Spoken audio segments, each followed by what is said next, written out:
The reason why we support this is because it's not only logical, but it's because the government is letting Canadians get killed, and they alone have the power to do something about it. And it's scary that we have to be here. And I can't urge the public enough to get behind us, because it's you next.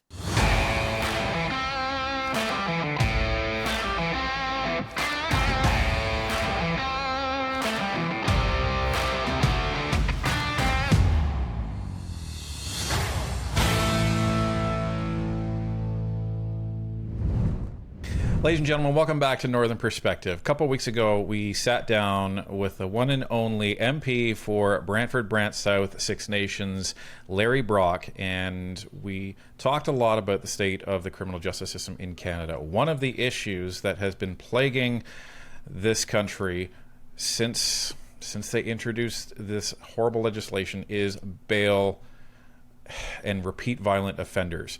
So, because the Liberals have failed to do this on their own, they have failed to introduce this legislation, Mr. Brock has taken up the mantle to try to gain national, and I mean national, support to actually convince the Liberals that it's in their party's interest, not just in the Canadian public safety interest, to actually put the changes back to where they were before the Liberals actually took power in the first place, because we had a far safer country before they introduced this bail reform. So on with us today is Mr. Larry Brock, but also Kate Alexander, the founder of End Violence Everywhere, or as we all affectionately call it, Eve. And she's here to bring the nonpartisan perspective and give us a perspective from her organization as to why they support this important petition. Mr. Brock, Ms. Alexander, thank you for joining Northern Perspective again. Thank you. Always a pleasure. Always a pleasure to be here. So, Mr. Brock, why don't we start with you? So you've already started this petition. It's already been gaining steam. Give us a summary as to where we're at and what's next steps for you. Yes, happy to, Ryan, and thank you for your kind invitation to attend on this great podcast.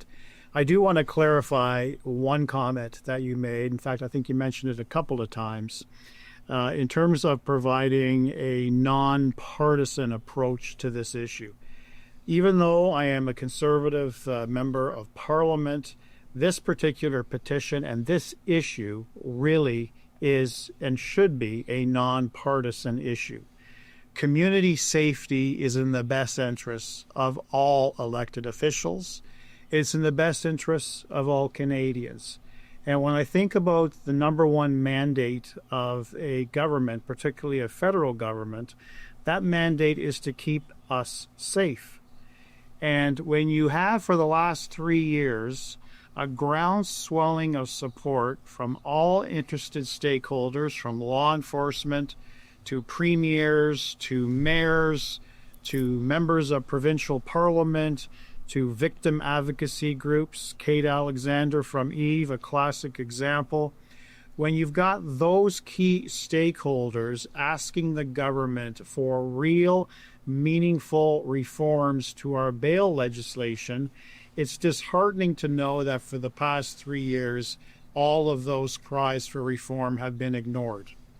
So I said to myself, what can I do as a member of the opposition to really amplify this message on behalf of not only my constituents, but on behalf of Canadians as a whole?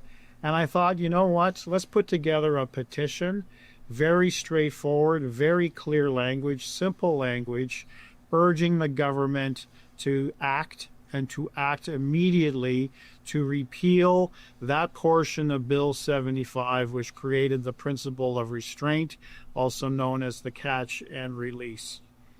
So my view is, if you've refused, federal government, if you've refused to act on behalf of the important stakeholders for the past 3 years, how are you going to ignore the cries and the pleas of ordinary Canadians? So I'm urging any Canadian who sees this podcast, and I'm working with Eve and working with Kate to amplify this message. I'm on a cross-country tour to amplify this message. My goal is 1 million Canadians to sign this petition. It would be, if I'm successful, even if I get close to that number, it would be the largest petition that the House of Commons has ever seen. I want to present this, Ryan, to the government when we return on September the 15th. Don't ignore the wishes of Canadians who are asking you to do your basic job and to keep us safe. So my party has been keeping track of the numbers so far, Ryan. It's been live for just over a couple of weeks. My understanding is I'm well beyond the 20,000 mark, which is a pretty good start, but I have a long way to go. And I'm using this platform as well as many other platforms. Kate is going to help me getting on national media in terms of print, in terms of radio, television, etc., to really amplify this message. The message is very simple. If you care about community safety, name one Canadian who actually doesn't, then please sign this petition and let's get the attention of this federal government. So, Kate, how did you originally become aware of this petition? And from your perspective, this may be a no-brainer, but for the benefit of our viewers, why do you and why does Eve fully support this? And thank you, Ryan and Tanya. I wish we were in studio. I love the in studio feel because I know you have a nice brand new studio too. Mr. Brock is the only MP who has made me cry tears of joy during a meeting with him. So that was back in December, January, 6-7 months ago, and he looked at me dead in the face and said, I want to declare intimate partner violence an epidemic in this country because it is. And it was, I've met, I don't know, I feel like half of the members of parliament, all of the MPPs of Ontario. It's the only one that seemed to really get it and really have any conviction about doing something that's actionable.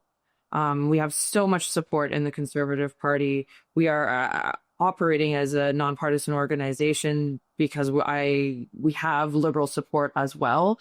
And so our primary job is to bring everyone together on these issues because these are nonpartisan issues. The reason why we support this petition that shouldn't be needed, we should not need to have to do this. This is so ABC 1, 2, 3 basic. This is so elementary that we even have to have these conversations. It's I feel like we're banging our head against the wall, to use a really bad idiom, but it's because it's killing us. Women are dying in this country, and I know dozens of them, because their abusers are let out on bail. He strangles her in the morning, gets the charges, gets released, kills her the next day. It happened 5 times in British Columbia in the last 2 or so weeks. Either an attempted murder or murder. Brianna Broadfoot, who was killed July 18th, 2024, last summer. We just had a memorable vigil and evening for her murder that was preventable. Her abuser had already committed egregious acts of physical violence against her, was let out on bail, went and slayed her, like literally slayed her. 17 years old. The reason why we support this is because it's not only logical, but it's because the government is letting Canadians get killed, and they alone have the power to do something about it. And it's scary that we have to be here. And I can't urge the public enough to get behind us because it's you next. Everyone is one step, one incident away from understanding the perils of our injustice system.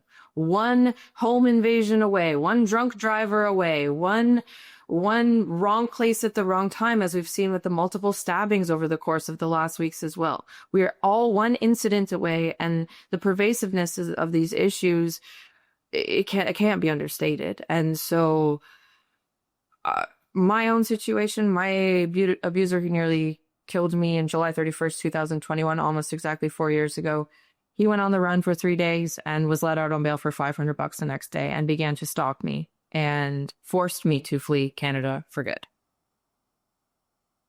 And then it all got stayed, and now it's a whole other podcast that we've already done. But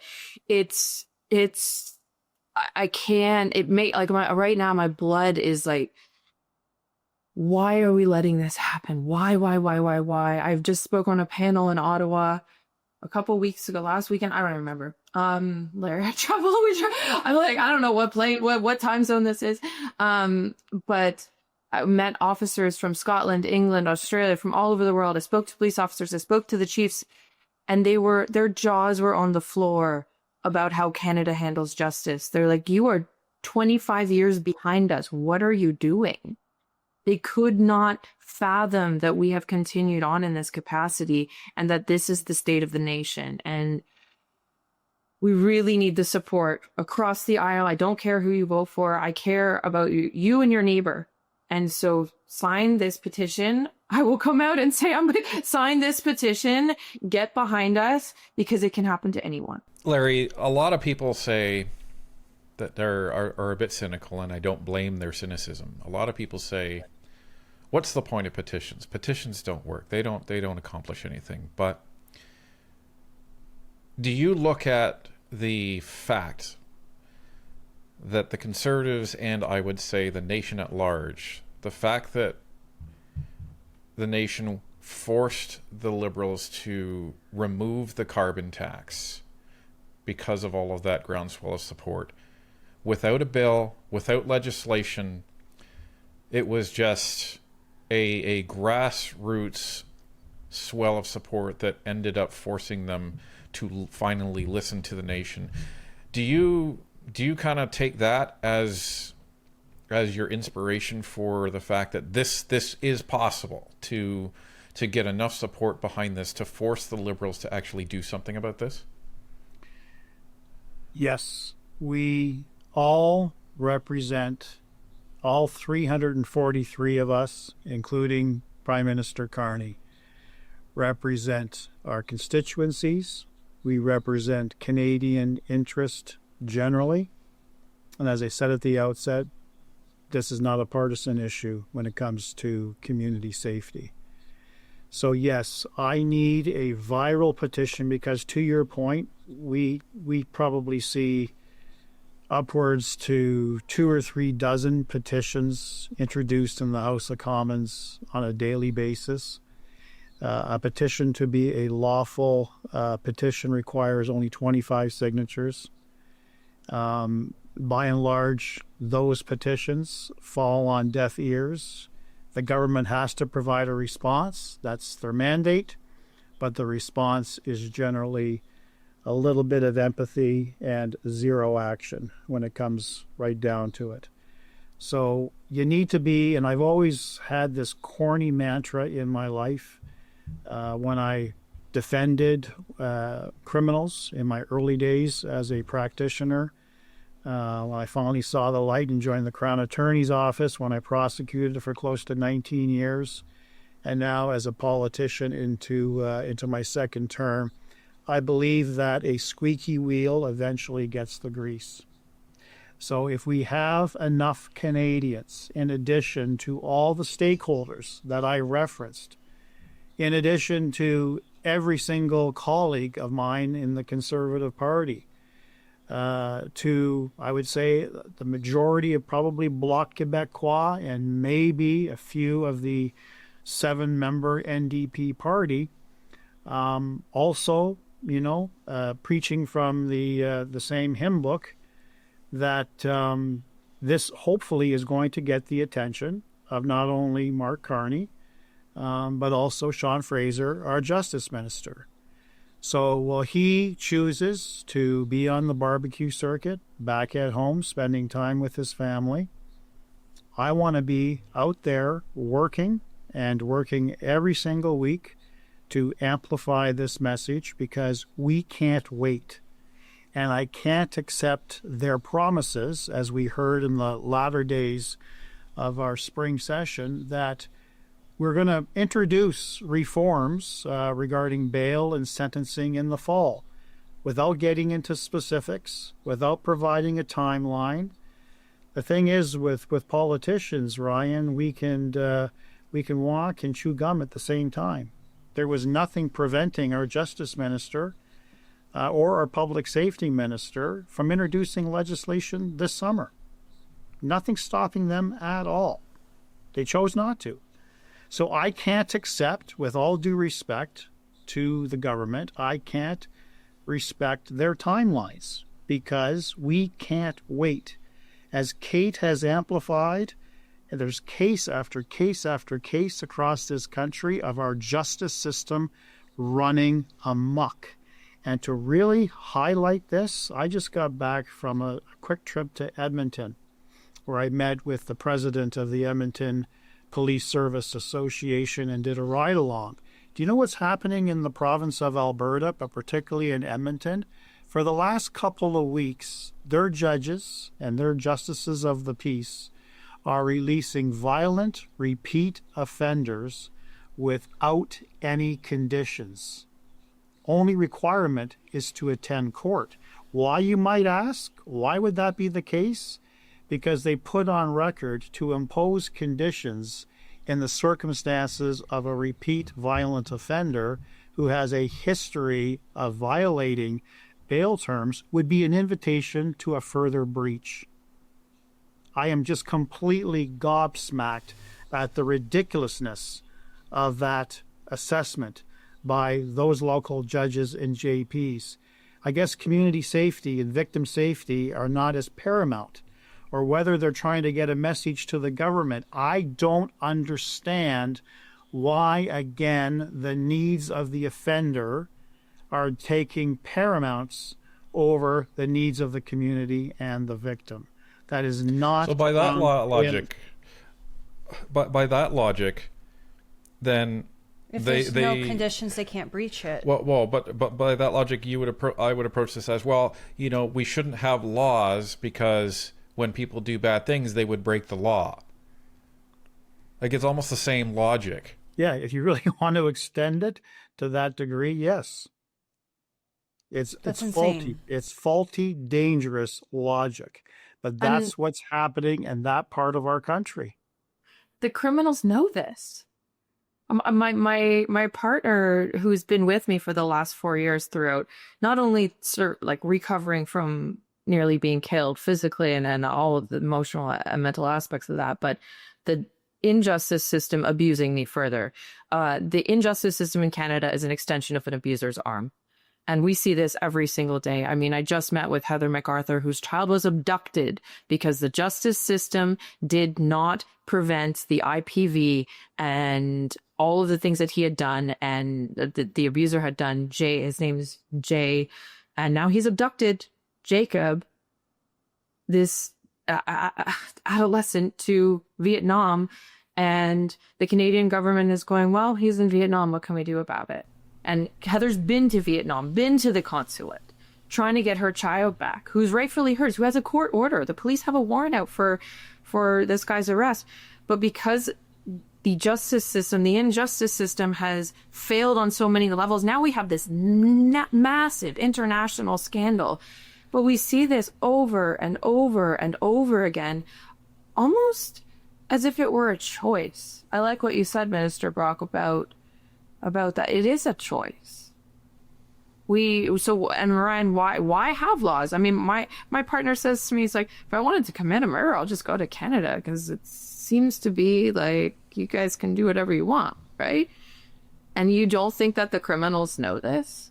Why did they park themselves? Of course they do. Of course they do. And the sad reality is, I've been warning this government for the last 4 or 5 years that every time they're introducing so-called reforms, all it is doing, it is benefiting the accused. They're putting a smile on their face through each passage of legislation. The latest, of course, being Bill C-48, which was supposed to be the epitome of bail reform. It was the response by the government to the one-day summit that they had in Ottawa, when they brought in all the stakeholders to talk about the rising levels of criminality, but particularly in the context of auto theft. and they added some additional reverse onus provisions to some gun offenses. Doesn't make a difference. In the trenches of bail court, it doesn't matter really. With the principle of restraint, it doesn't matter whose onus it is. With the principle of restraint, that you must release the accused at the earliest opportunity on the least restrictive conditions. That is the overriding term that the judges will apply, regardless of the circumstances of the offender and the offense. So, Kate, you've mentioned that you've had conversations with Liberals and that some of the Liberals are in support of this. That's good to hear.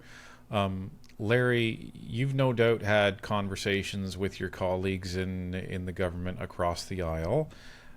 I think the main question for Canadians at large is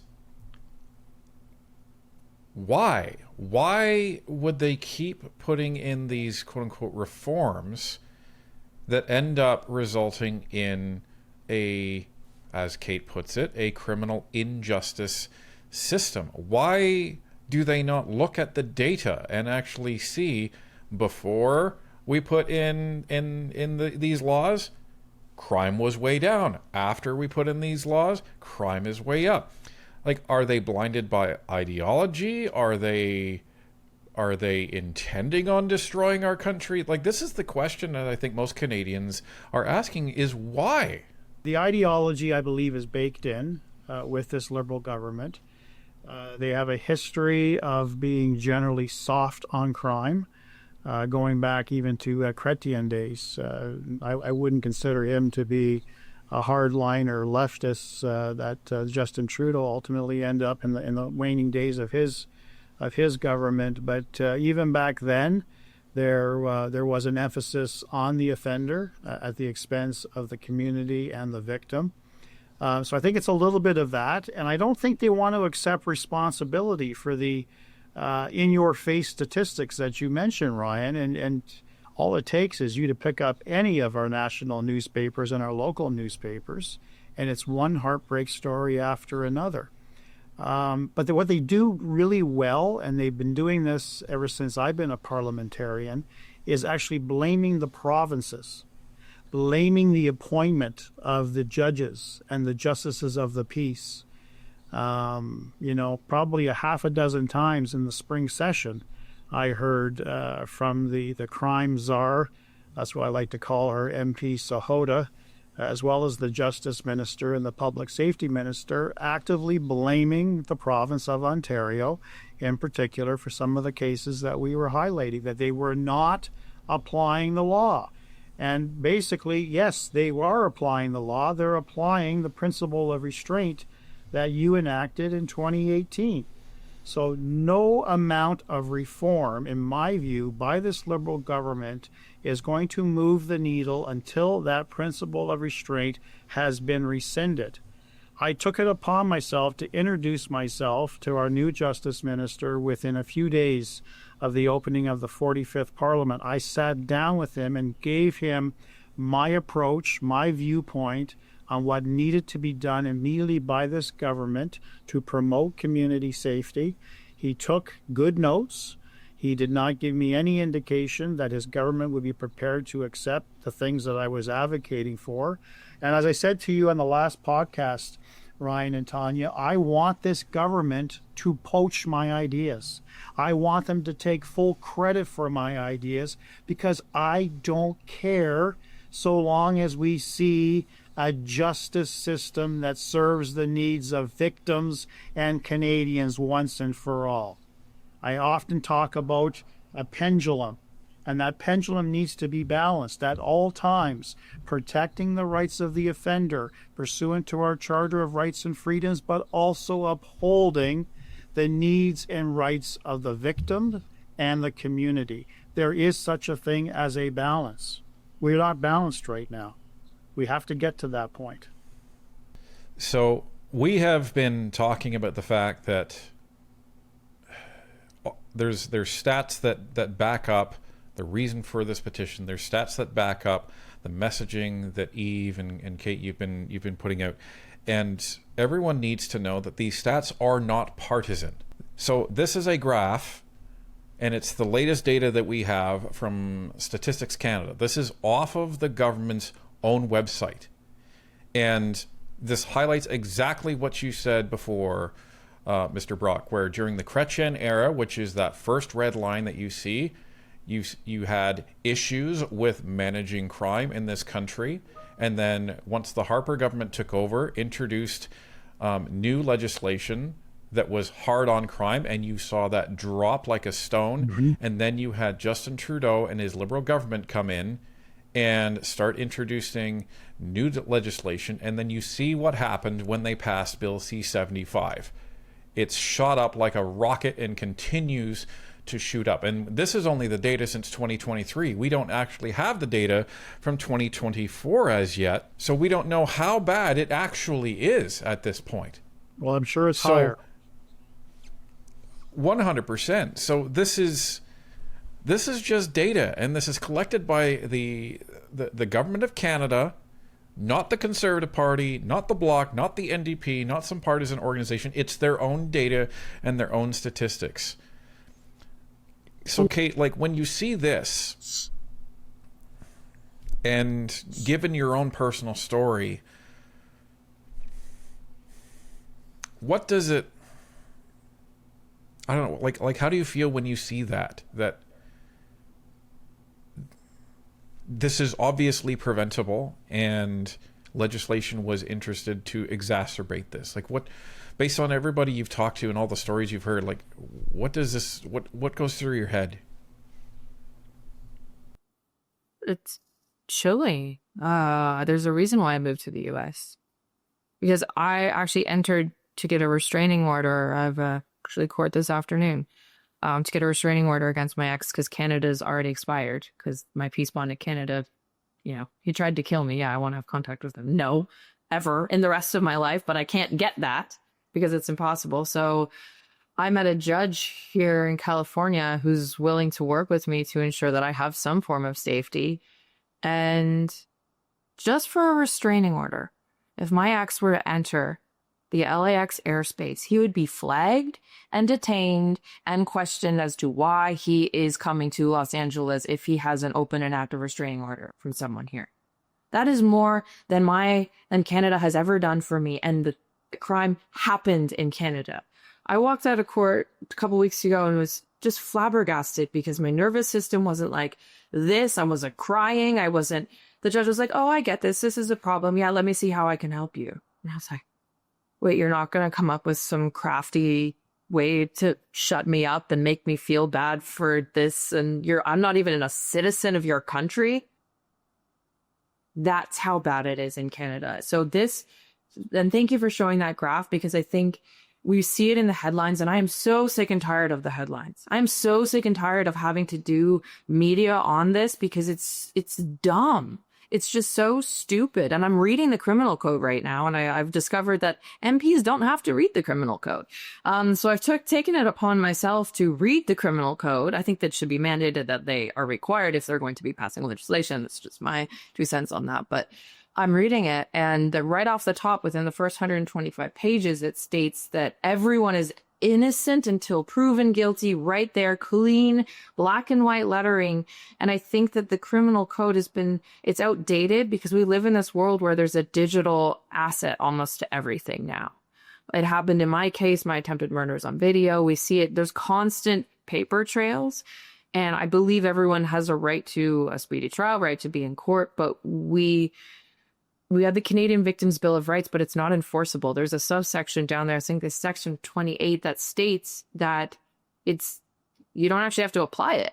So we have all of this lofty language that's been 10 years. I think the Conservative Party introduced it. I can't remember the exact details of it, and then it cancels itself out on the end. It says victims have this, victims have this, victims have this. They're supported, da-da-da-da-da. And then boop, actually none of it matters. And so we have all of these tools. I beg the question. There's a reason why we're suing the federal government about Jordan's rule. There's a reason why we're using legislation against the government in order to make this better for Canadians. But I beg the question, who's profiting off of our suffering? Because follow the money almost always. And it's happened in different instances in the States. There's a poverty industry. And I'm reading a bunch of different case studies and reading books on that right now and trying to see if we can find who's benefiting from our suffering, because it's too obvious. And I know that's bold. I know that's a bold thing to think, but after all of this experience and seeing these situations every single day, I can't deduce anything else other than this benefits someone this has a net benefit, because it's happening in such a volume every single day, and the blood is on the government's hands. And I'm not talking about Mr. Brock. I know I'm being very brash, but I am, because this is wrong, and it's obviously wrong, and there's still no action on it. Why? Okay, money. I mean, and abusers reoffend. The reason why we see these stats increase, it's not because everyone suddenly is, a criminal now and everyone's going around doing all these horrible things. No, it's because we rearrest the same individuals, and they get better and better and better and better and better at their crimes. I think that one of the stats I heard was there was 150 people in Vancouver in the RCMP. Is a totally corrupt business, but there's 150 people who have 6,000 charges or offenses in Vancouver. So it's a subset of the population just increasing their reach, and the recidivism rate of abuse is so high, especially when the government says, well, you can get away with it. Just go ahead and keep doing what you're doing, keep on trucking. And they do, because why wouldn't they stop? And you look at countries like Japan and other countries that have severe punishment, and crime is really low there. Rapes and murders and all are much lower there, because they know that they'll get a finger locked off if they do something wrong. And so there's a little bit of law and order, and I'm not all for capital punishment or any of those types of things, but you can't go the opposite end either, which is which is the territory that we're in. So I know I said some unique opinions there or perspectives, but I cannot deduce it to anything else. So I want to ask this question of both of you. I'll start with Kate. I think the petition that MP Brock has is a great start, but for Canadians who want to get more involved and help more, what can they do? I mean, there's a plethora of things that we can do. Social media, we talked about these grassroots. We live in a culture where everyone has a soapbox, and if you're crafty enough, you can become an important figure. I mean, look at how we're communicating in this. It's important. And I think that's one of the benefits of the world that we live in. Social media is not all good, but for these types of issues I think that's also why we're seeing a surge in it, because we can all just talk about it so openly. This didn't exist 20 years ago, where everyone could be up to date constantly. So I think this is a big asset. From our organizational perspective, been our biggest asset is having the media. And I mean, I look at the Ford's government in Ontario. I was calling him out every single month in some big platform. And then once the lawsuit against the federal government came in, they came to the table. They want to work with us. They get it. The justice system's broken. Ford's gone on the record and said that publicly. So that is every single Canadian has a device that can share this information, that can share these stories. It's actually how the government should be, for the people, right? So you, the people, have a big voice. So share these stories, share the petition. It sounds so simple, but 5 + 5 + 5 + 5 turns into 1 million pretty fast. And everyone has the power to do these things. I mean, come support our events. We are having one in Calgary on September 24th at the Dean House. It will be a really beautiful night. We're having one down here in LA on October 1st as well. Support our events. I ask every single citizen. I've had so much support for my case. I think largely because I have all the evidence in the world against my abuser. I have had so much community support. I've had so much parliamentary support. I'm very, very lucky. Not all survivors get to have that. And so I ask the public to treat every single survivor of any type of abuse or violence the same way that they would treat me, and to understand that it's really hard to rebuild your life after something like this. It's really, really, really difficult. There's a huge, huge loss, not just mentally, spiritually, emotionally, and physically, but financially as well.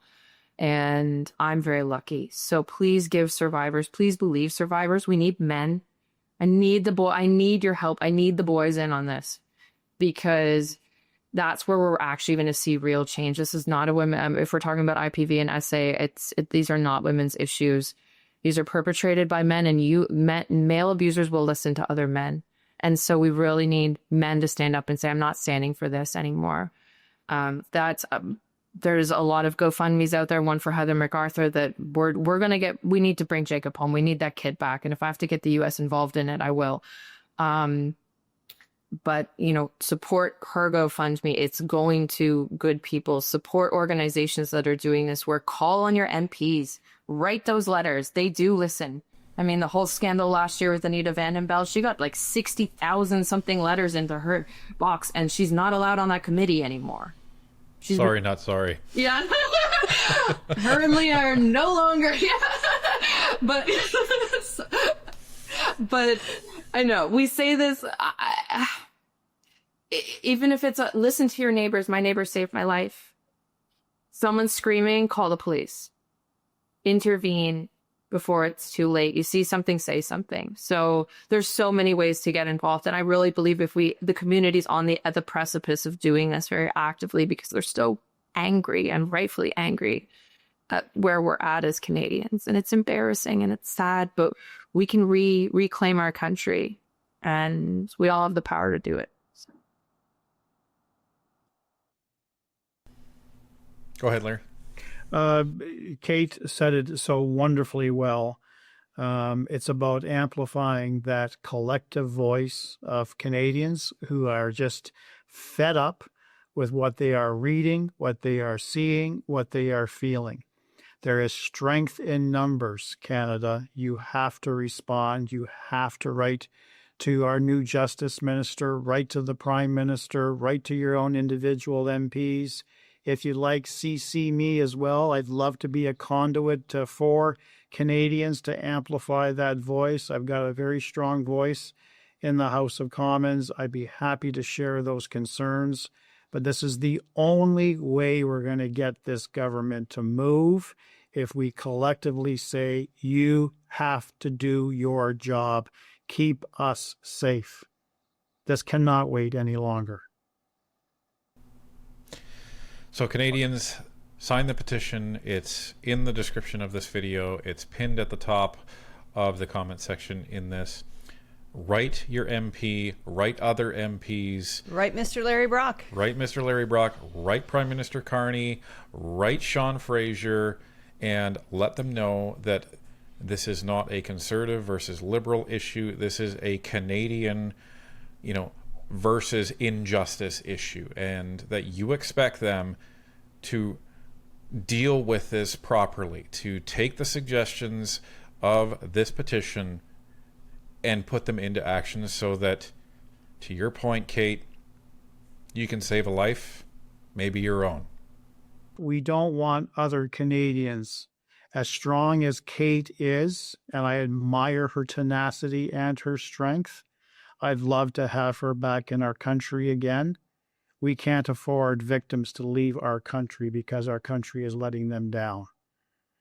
It's time for us not to be seen as an outlier when it comes to community safety and justice issues.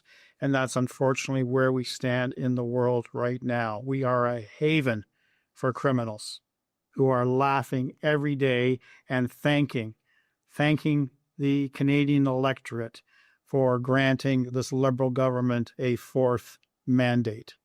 This has to stop. Thank you, Larry. I appreciate that. I can't come back because it's not safe. And that's, if he's free, I'm not safe. We'll stop. And that's unfortunate. But I still love my country. I will still do my part. And I'm just asking other Canadians to get behind this. And we'll flip this. I feel the change. I feel it's coming.